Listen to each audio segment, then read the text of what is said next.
Nobody text me in a crisis. I believe that all of your dreams are duration. You took my heart, all my keys, and my patience. You took my heart, I'ma leave a decoration. You mistaken my love, I brought for you for foundation. All that I wanted from you was to give me something that I never had, something that you never seen, something that you never been. But I wake up and nothing's wrong. Just get ready for work. To me, I be work. Hey y'all, good afternoon. It's Mocha Mima. Welcome to my channel. If it's your first time here, an extra special welcome. If you've been here before, thanks for coming back. Make sure y'all click on that like button, click on that bell button so you can subscribe to my channel. And that way you will be notified every time that I upload or if I go live.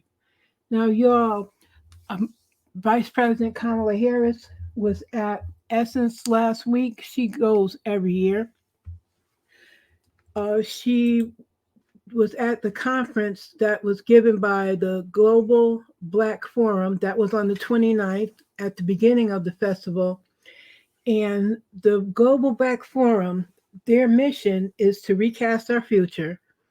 And they say they started the Global Black Forum because they believe in economic rights and human rights, that they are inextricably linked.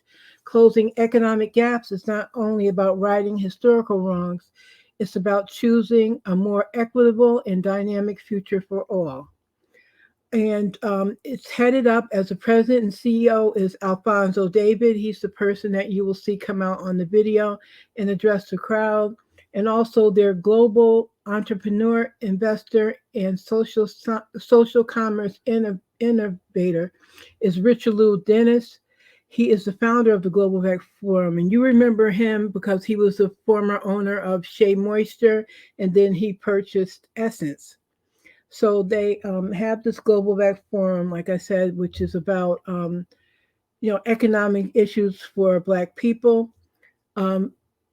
Vice President Harris participates in a moderated conversation about the impact initiatives from the Biden-Harris administration that are dedicated to advancing economic opportunity.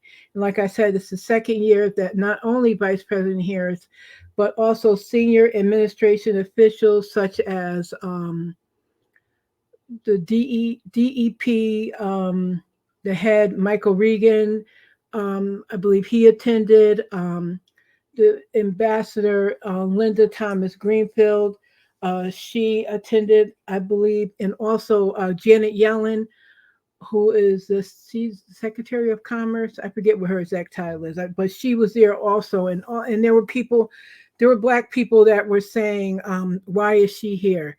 They come here so that they inform us, because a lot of times Black people say, oh, no one told us about this. No one said anything. And I know there were some issues that went on at Essence, and I'm going to address some of that in another video.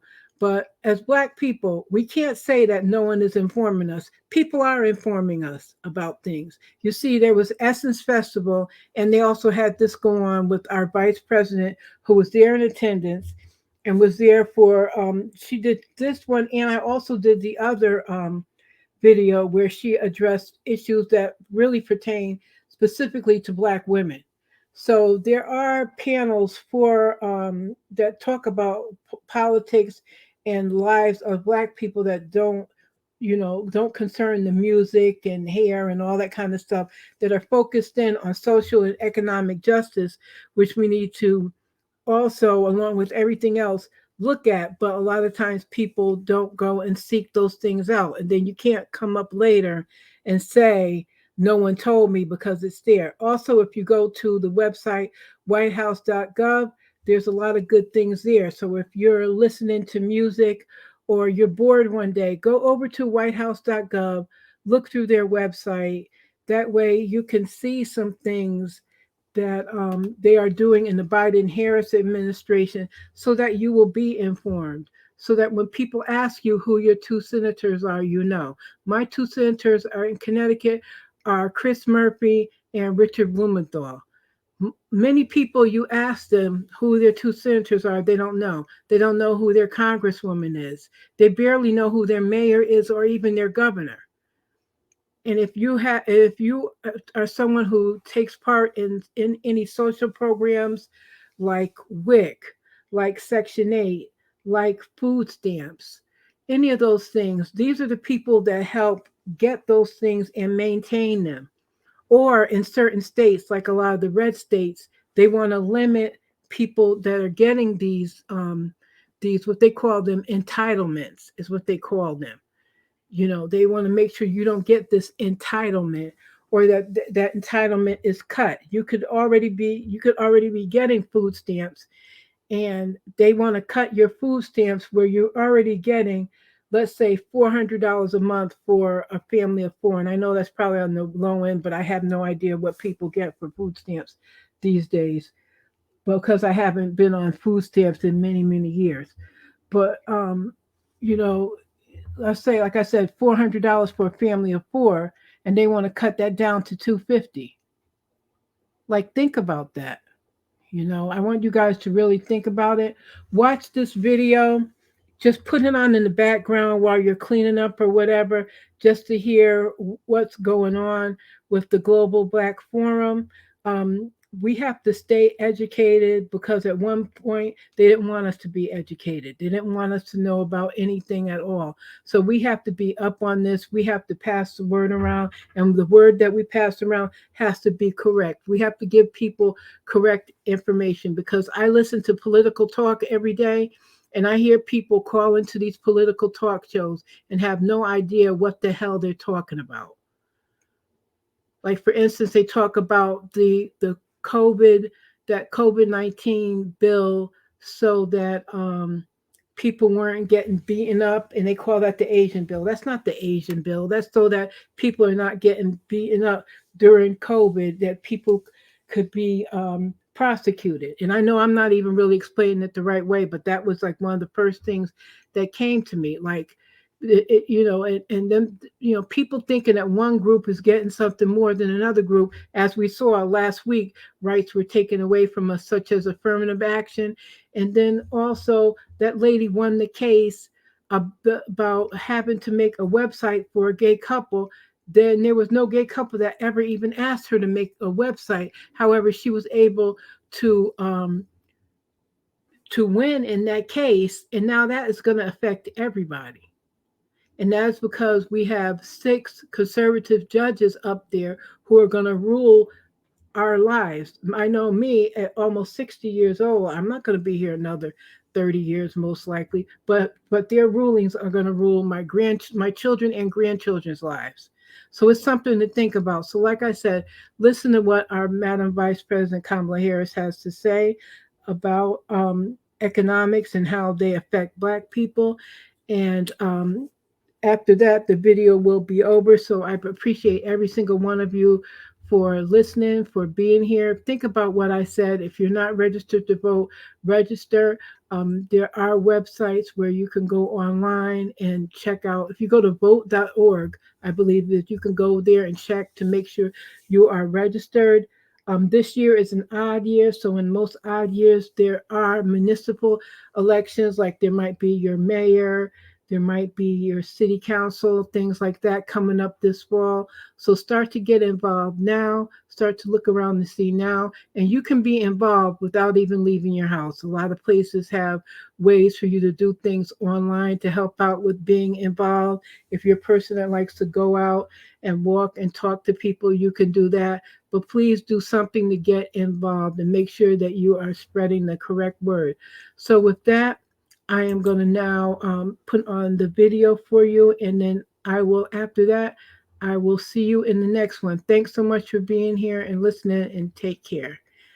I'm now going to give you Vice President Kamala Harris. Because we need to make sure that we're treated equally on all fronts.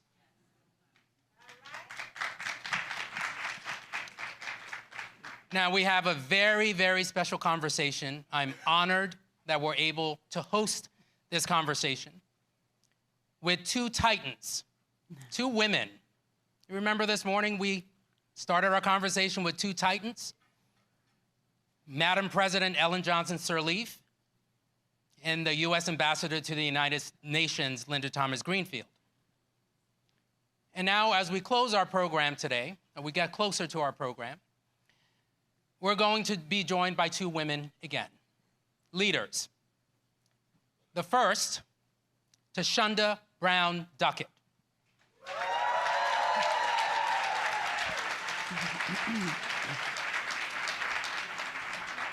A mother, a wife, and the CEO, the president and the CEO of TIAA. I got more to say about you. Take your time. I gotta take my time. Go ahead. The first Black woman to run TIAA, the first woman to run TIAA. And by the way, they manage more than $1 trillion.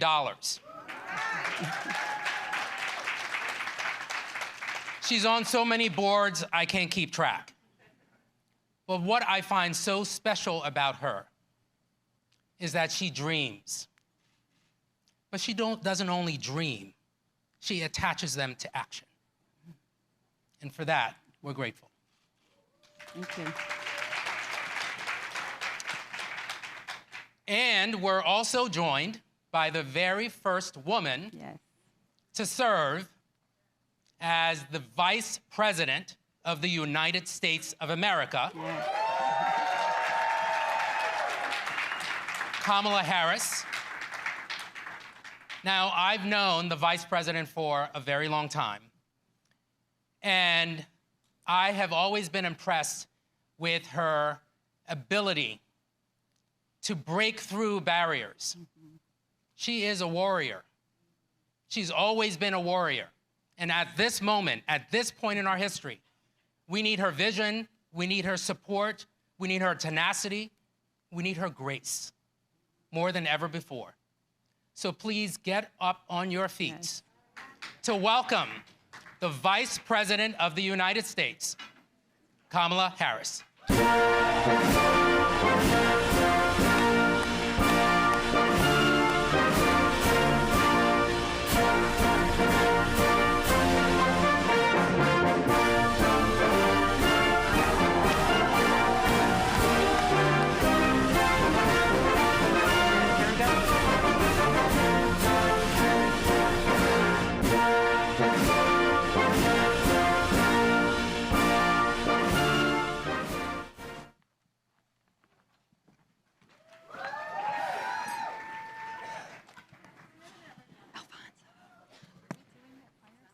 Are we on? There we go. Good afternoon, everyone.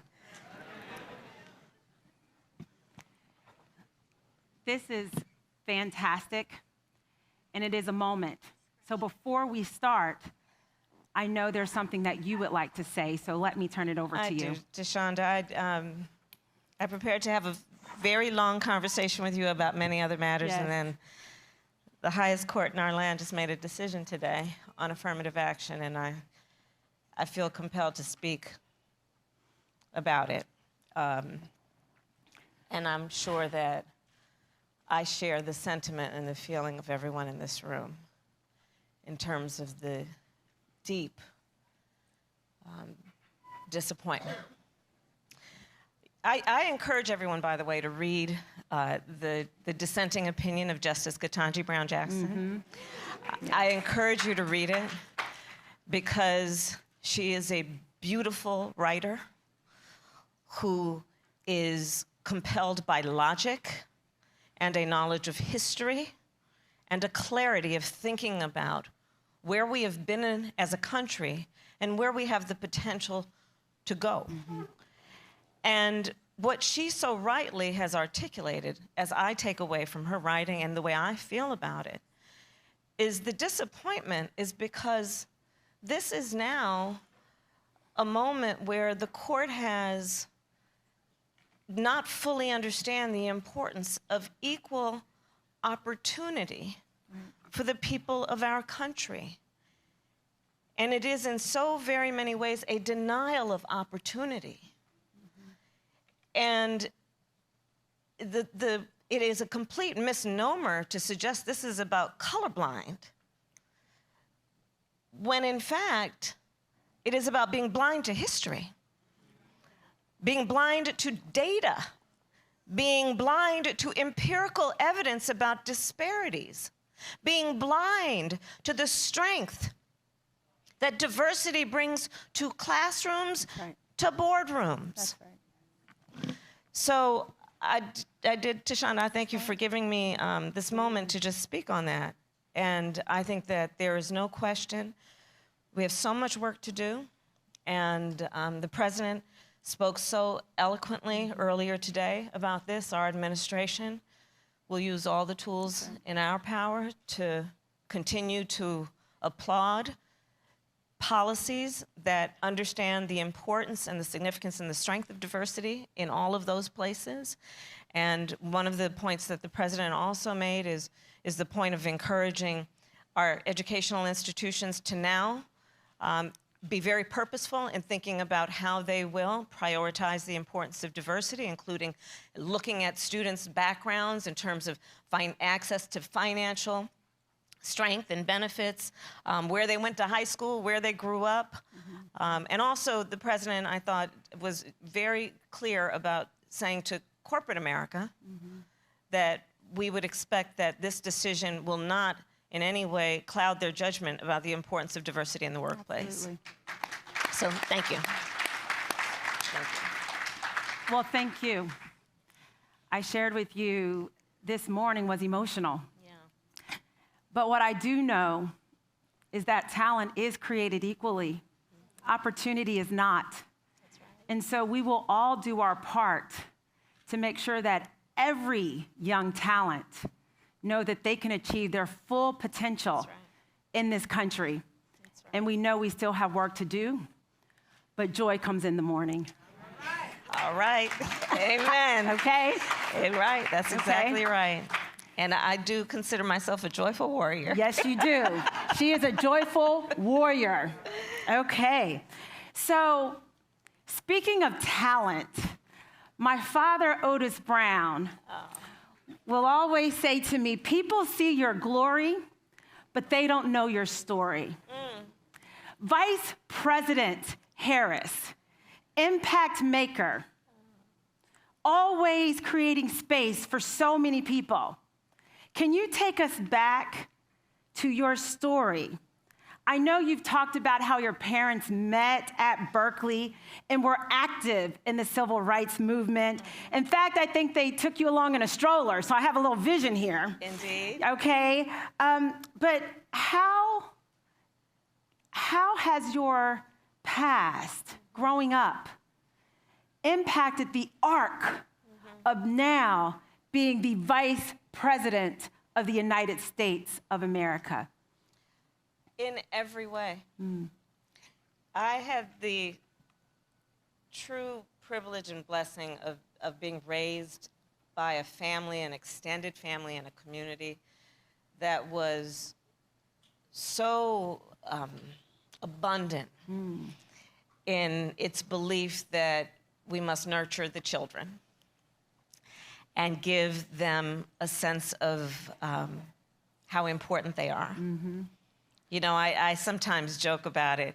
You know, I was raised in a community and by parents in a community that they just told all of us we were special. That's right. That's right. We weren't particularly special, but we believed them when they told us that. That's right. Absolutely. And I grew up, yes, in the midst of this movement that was, you know, there are different regions of our country that had different levels of impact on the civil rights movement, but in Berkeley and Oakland, California, there was a very robust community that was fighting for civil rights. And so I grew up among my parents who were marching and shouting for justice every day.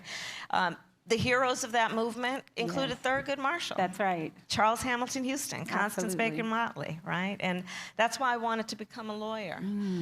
And probably one of the main reasons I decided to become a prosecutor, and this is not favorite thing that I'd like to share, but it is very pivotal in why I made that decision, is growing up, my best friend in high school, I learned, was being abused by her stepfather. Mm. And when I realized it, I said to her, well, you have to come live with us. And I actually called my mother and I said, Mommy, this is happening. And she said, well, of course she has to come live with us. And she did. Mm. And just the feeling of the need to make sure we protect. Right. And give people a sense of dignity and uplift them. And so the majority of my career as a prosecutor was spent focusing on crimes of violence against women and children. And, but the work that I've done has also been a function of this fight for justice, be it economic justice, which is a main area, one of the main areas of focus for this convening. The importance of giving people dignity, giving them opportunity is something that has always guided me. When I was Attorney General, I know we have some people here who are bankers, but when I was Attorney General, I actually sued the big banks around the foreclosure crisis that was impacting California in a pretty substantial way. We had some of the highest rates of foreclosure, and I felt the very strong need to be able to protect these homeowners, so many of whom were Black, who were people of color, who deserved to be treated fairly. So that's, in a nutshell, some of the things that formed who I was and who I am at an early age. You sure are special. And you so are is too. everyone here, right? We are special. You know, I know, you know, I'm raised with my parents, Otis and Rosie Brown, and they grew up in the segregated South. Yeah. But even with that backdrop, they told me to reach for the moon. That's right. Because even if I missed, I would be among the stars. Madam Vice President, you continue to reach for the moon. So thank you. Thank you. Thank you, Tisha. Now, I want to shift, because we are at the Global Black Economic Forum. We are in the backdrop of Essence Festival, where 1 million people will span the next couple of days. Yeah. Joy and justice. Yeah. We also know that as a Black community, it's projected in 2024, $1.8 trillion of spending power. Yeah. Yet, the net worth over the last several years have gone down 14%. Yep. So we have to continue this dialogue in talking about the economy. Yeah. So I would love to get your perspective broadly about the economy, and then secondly, your thoughts as it relates to Black Americans, as we know that when there's volatility, many times we can have a disproportionate negative impact. Could you share your thoughts and the administration's thoughts? Sure. Well, I will tell you that we are very proud as an administration of our accomplishments as it relates to the economy. And I don't need to remind everyone that we came in to office during the height of the pandemic, and at a time when there was extraordinary loss of life, of normalcy. People lost their homes, lost their jobs, and the work we had to do was to build back up. Okay. And during the course of the last almost 2.5 years now, the work that we have done has actually been historic in proportion. Not only have we recovered from the pandemic, which is why everybody's sitting so close together without masks, we have been able to recover in a pretty substantial way, although there are still very real lingering effects from the pandemic, including a very real impact on mental health, which I think is something we need to talk and deal with more. But for example, what we were able to do not only with the American Rescue Plan, which was to recover from the pandemic and help small businesses stay open and keep their doors open and keep their employees, but what we have done with the infrastructure law. You know, the previous administration kept talking about infrastructure week, and you will remember that never happened. We have now passed a bipartisan infrastructure law, which is in the process in real time of addressing the fact that America's infrastructure is over 150 years old. And understand what that means. That means the creation of jobs that are both about construction and the actual building back up, but also manufacturing to supply the resources that are necessary for that building back up. It also is not only about the creation of jobs in that regard, it's also about understanding what that does in terms of everyday working people and the impact this will mean.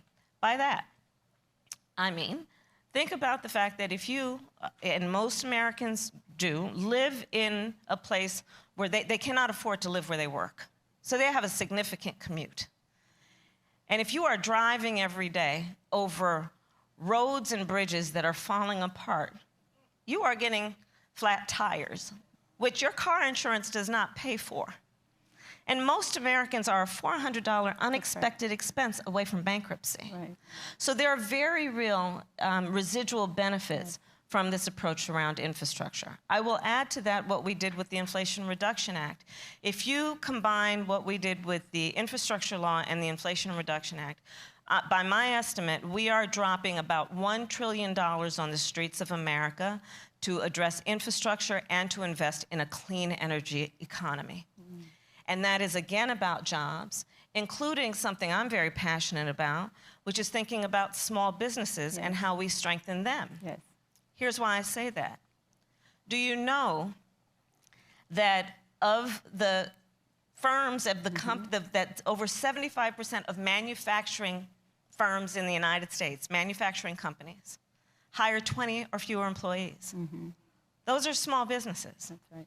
When you compound that with the fact that our administration has made a commitment to increase federal contracts for minority-owned businesses by 50%, and then you think about what that can do to address racial inequities in terms of wealth being around small businesses, as an example, the residual impact to communities is profound. And one of the things I'm going to ask as part of the do-out of this convening is that we get to all of the leaders here all the information about how small businesses that you work with, that you may run, that are in your community, know of the benefits that are available in real time. Because I really do think of it as being part of a pathway to accelerating and in some ways addressing what have been long-standing disparities because of inadequate access, no access to this kind of information. But those are just some of the examples. Then you look at the CHIPS and Science Act. I have been traveling around the world. I have, as vice president, now met with over 100 world leaders, presidents, prime ministers, chancellors, and kings.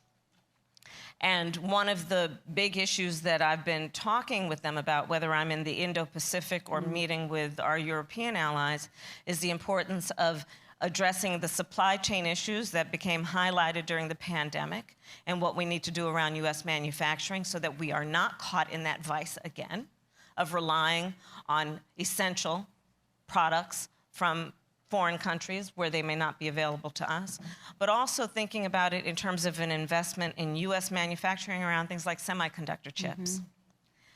We are, as a result of the investment that we're making in a clean energy economy, doing a lot of investment in the innovations around electric vehicles, school buses, large capacity vehicles. And again, thinking about what this means not only to strengthen our economy, to reduce reliance on foreign goods, but also then to invest in our workforce. And purposely, I think about all of this through many lenses, including what we must do to address disparities based on race in the ability of folks to acquire and grow wealth for their families and for their communities. No, I love it. I love the connection between small business and recognizing how important it is. There's 61+ million Americans. We know it's about 46% of the workforce comes through small business. We also know that corporate America plays a role because there's an opportunity for us to make sure we're doing our part when we think about business diversity. So it's a we thing for sure.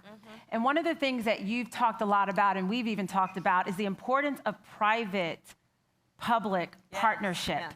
That we cannot do it alone. It takes all of us to operate in a connected way, and you have been very vocal.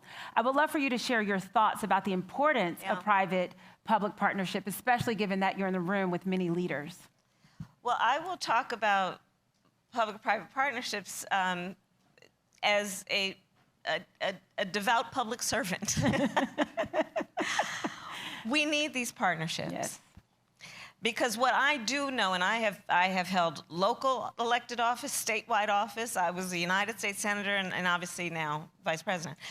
And I am acutely aware that the kind of work that we need to do to grow our economy and address some of the most long-standing issues and intractable issues will require that partnership for a number of reasons. Mm-hmm. Government uniquely has the ability to scale. But it is the private sector that can often, unburdened by bureaucracy, make a meaningful investment with the skill set and the culture that understands the importance of a return on investment. Yes. And so I think about that in a number of ways, and I'll give some examples of the most recent work I've done. As you know, I just came back from the continent. Yes. So I was, and it is as one of my goals as Vice President to reorder in some ways the relationship between the United States and the continent of Africa. And here's how I think about it. First of all, the median age on the continent of Africa is 19. By 2050, 1 in 4 people on Mother Earth will be on the continent of Africa. Also on the continent, we are looking at increasing food insecurity and energy insecurity. So what these numbers objectively tell us is that we're looking at either great opportunity or potentially great risk. Well, I like going with the opportunity. Yes. Say less. And exactly. Exactly. Understanding also increasingly, it's so obvious these days, how interconnected and interdependent nations are. Yes. And so I purposely curated that trip. So it was not going to be about hungry children and malaria. Not that those are not issues that should be addressed. But I purposely curated the trip so it was going to be about young entrepreneurs. Yes. It was going to be about, and it was, this is what the trip was about, young entrepreneurs, about digital inclusion, understanding the importance of fintech and getting people into a structured banking system and what that does to empower individuals and therefore families and communities, in particular women, because when you lift up the economic status of women, you lift up the economic status of families and the whole community benefits. Yes, absolutely.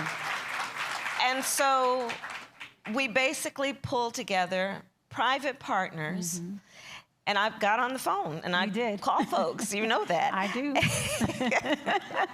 You. and call folks and said, look, this is what I'm up to. Join us. Let's do this together.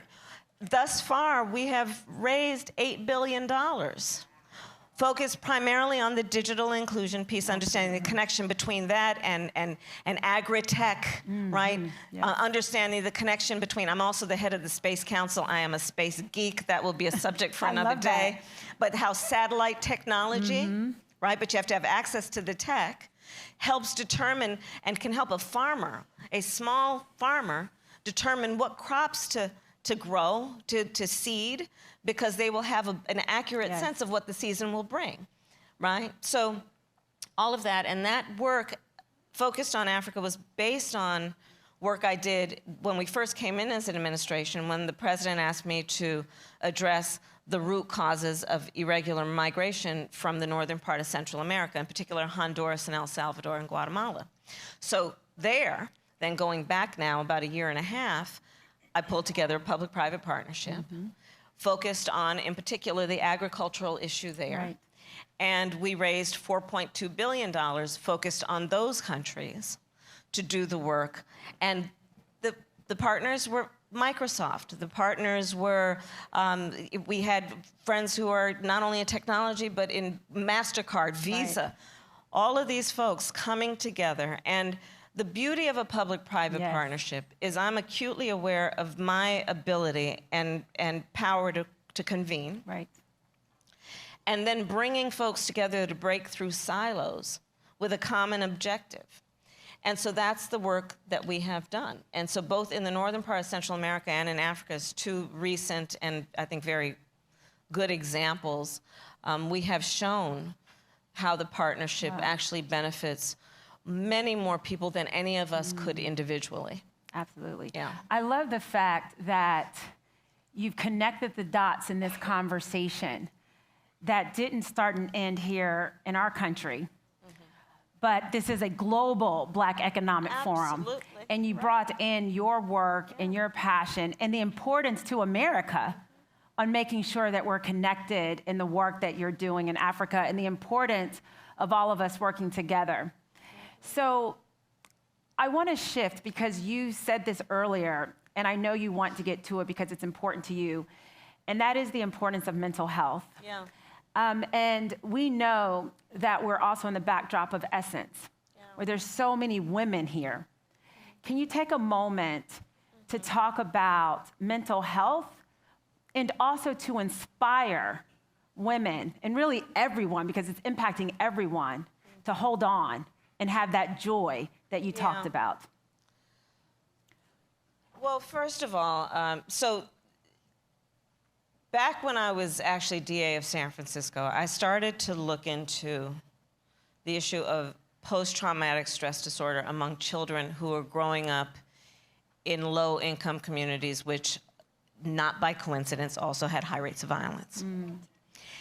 And we started to do the work, and I collaborated with a woman by the name of Nadine Burke-Harris, no relation to me, Dr. Nadine Burke-Harris. Wow. I encourage anyone who is interested in this topic to read her book, The Deepest Well. A Black woman who started a clinic in Bayview Hunters Point in San Francisco, which has a household annual income of $15,000 a year. In San Francisco. In San Francisco. And so we started to do the clinical work and bring it together. And basically what we were not surprised to find out is that so many of children who are growing up in these circumstances, either in a home where there's violence, and by the way, that has nothing to do with socioeconomic status, or in a community, you know, where there are no opportunities. And let's also be clear that poverty is trauma-inducing, okay? We realize just the number of young people who are growing up who have trauma that's been undiagnosed and untreated. Interesting studies have been done on this, by the way. You know, forever, folks would say, oh, Black Americans genetically have high rates of high blood pressure and heart disease. And then studies were done, because, you know, for so many, you can kind of figure out the body type and figure out the original tribe, right? And so the studies were done of the original people, right, on the continent. No such heart disease, no such high blood pressure. Oh, well, what caused it then? Well, hundreds of years of slavery and all of the other things that we are looking at that are these unique stressors that are environmentally inherited, right? And so I say all this to say we have to understand the big picture of it. And then also understand the way the pandemic accelerated so many things. Some, interestingly enough, like adoption of technology was probably helpful, but nothing else really was, and including accelerating mental health crisis in America. And so I think the first thing that we have to do is agree that we should talk about it. The second point that I'll make is I've been convening also young men of color as entrepreneurs. I had a group who were so phenomenal, who were, I mean, they've got businesses that are dealing with space and with climate and all this. And one of the things they raised with me when I said, what would you like me to highlight? In addition to access to capital, they said, please talk about mental health. Wow. Our young people are more willing to talk about mental health than, I'll speak for myself and any of you who are part of this generation. They are so much more willing to talk about it. To their credit, and the issue then becomes, do we have the resources, and are we inviting the conversation and receiving it with the resources and the support that is needed? And I think we have more work to do in that regard. But you mentioned women, and I'd like to talk about a specific issue that is a subset of this, which is the issue of postpartum care. So I have been, for years, including when I was in the Senate, and my CBC sisters and I in particular were working on this, is dealing with the issue of Black maternal mortality. In America, one of the wealthiest nations in the world. Yes. We have one of the highest rates of maternal mortality. Black women are 3 to 4 times more likely to die in connection with childbirth than other women. And by the way, statistically, we know that it is not necessarily a function of her educational level or her socioeconomic level. It literally has to do with the fact that when she walks in a hospital or a clinic or an emergency room, she is not taken as seriously. The other thing that compounds the issue is the unique stressors that are all of the myriad of stressors that we know that Black women in America face. And so one of the issues that I have been addressing then as a subset of my focus on maternal mortality has been the need to get postpartum care for women. And so I did a call to action in December of 21, and at the time, only 3 states in our country expanded Medicaid coverage to expand postpartum care from 2 months to 12 months. I did a call to action and basically put a lot of pressure on this and said, all states need to extend postpartum care up to 12 months. And so far, we have 35. So it is working. That's great. That's great. So it is working. That's great. Because again, for new mothers and for many who may have other children, that we have to treat the whole person. Yes. And understand also that when we talk about health care, the body doesn't just start from the neck down. We also have to address health care from the neck up. But we, also, as Black people in America need to deal with the fact that there are still stigmas associated with this. And so all of us as opinion leaders and having the resources that we do, I think it is very worthwhile in the energy that we expend in service to community and others to really highlight the importance of addressing this and understanding it's a strength to ask for help and not a weakness. Absolutely. It's a strength. Yeah. Absolutely. Now, one last question. You said joy earlier. You are a joy warrior. Caroline, CEO of Essence, has this space called Chief to Chief. And recognizing that as women, we are all chiefs. We're the CEOs of our home. We may be the CEO in the boardroom. We may be the CEO in our own domain, but we are all CEOs. Joy, optimism. We cannot get tired. We have a lot of work to do. Talk about your joy and leave us with some hope and some optimism, because we are still here and we still have good trouble ahead of us. Well, give me a minute. Give her a minute. Joy. Joy. That in spite of the fact that a 6-3 court just undid affirmative action, that there is probably one of the most brilliant dissents that any justice of the United States Supreme Court has ever written, and her name is Justice Ketanji Brown Jackson. Joy. Joy. Joy. Joy that I look at our young leaders, and I will say as a proud HBCU graduate and we knew that was going to get in. Somehow, she was going to work that in. Go ahead. Go ahead, Joy. And joyful. I look at our young leaders, and I hope everyone here, in addition to the children that we have and in our family, find time to just convene our young leaders. Yes. I'm telling you, they're so smart. Yes. And this generation of young leaders, they are bold.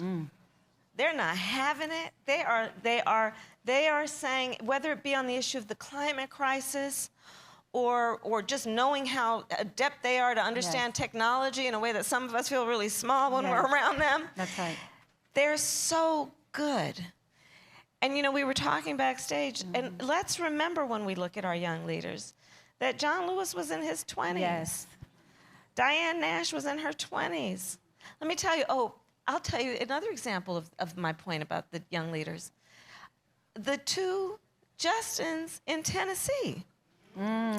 So you know when they were doing that, when that mess was happening in Tennessee, and I have to just go with this for a minute. There were three of them, the two Justins and Gloria. There were the Tennessee three. And I'm with my husband, we're watching the nightly news, and I see how they're trying to shut up these elected leaders. And I was so upset about it, I got on Air Force Two the next morning and went down to Tennessee. Because here's the thing, these two young men in their 20s were there, they're elected in the chamber. They're during session, doing the session in a chamber that was designed, you know, I'm sure there are architects here. It was designed for debate. That's how these buildings and these rooms are designed, for debate. And they wanted to debate the importance of addressing gun violence in America and how it is killing young black people every day. And the leaders of that legislature turned off their microphones. They are elected leaders in the chamber that was designed for debate, during session, to debate one of the biggest issues impacting our country, and they turned off their microphones. And here's why I love them, and I was really prompted to just go down there and tell them that. They were like, okay, you turn off my microphone. Anybody got a bullhorn? And they organized young people. Oh, they were not giving up. They were not. They're not. So these are some of the things that gives me joy. What gives me joy? This convening. Yes. The fact that everyone is together under one roof. Yes. Reminding ourselves and each other that we're all in this together. Nobody's alone. Right. Even though every day, each of us, or every other day, walks into a room where we may be the only one who looks like us. Yes. Or has had our life experience. But yet we know that when we walk in those rooms, we're walking in with everyone, and with a responsibility then to be the voice that carries the voice of so many who are not in that room, and so many who have probably often never been in that room. Absolutely. And that gives me joy. I love it. I am joyful about the challenges because I know we can meet them. Yes. And I know we love our country. Absolutely. And that we are prepared to fight for its ideals, understanding we've not yet achieved them, but that the strength of our nation has been a commitment to the expansion of rights and freedoms. And I'm going to paraphrase Coretta Scott King, because I do all the time, and I just feel it's so apt. Absolutely. And she famously said, the fight for civil rights, the fight for equality, the fight for freedom, the fight for justice, the fight for civil rights must be fought and won with each generation. And I think she had 2 points there. The one is that it's the nature of these fights, that whatever gains we make, they will not be permanent. It's the nature of it. So if you understand it's the nature of it, the second point then, as an admonition, then do not despair. Do not tire. Do not throw up our hands when it's time to roll up our sleeves. And so that's part of it too. Let's not be tired. Let's not be overwhelmed. We know that we're fighting for something, not against something, but for something. Absolutely. And we are strong. And we are strong. And we are on the right side of history. That's right. So I have to wrap this whole frame. We've talked about global economics. We've talked about small business. We've talked about the power of public-private partnership. We've talked about mental health. We've talked about the historic moment that will not tire us. We've talked about joy. So I will say, as the president and CEO of TIAA, having the privilege to be only one of 3 Black women to ever lead a Fortune 500, I will say joy is sitting next to the Vice President of the United States, Joy. Joy is convening at the Global Black Economic Forum. Joy is understanding that we stand on the shoulders of giants, and when we widen the lens, even though today was hard, we cannot get tired because it was their resilience. It was the strength of our parents. It was the strength of the unsung heroes that created space for this history to exist. So the future will always be brighter because we refuse to tire. And the future will always be brighter because we are the ones raising the youth of today and of tomorrow. So, Essence Festival, Global Black Economic Forum, here with leaders, with the Vice President of the United States, Madam Kamala Harris. Thank you so very much. Thank you.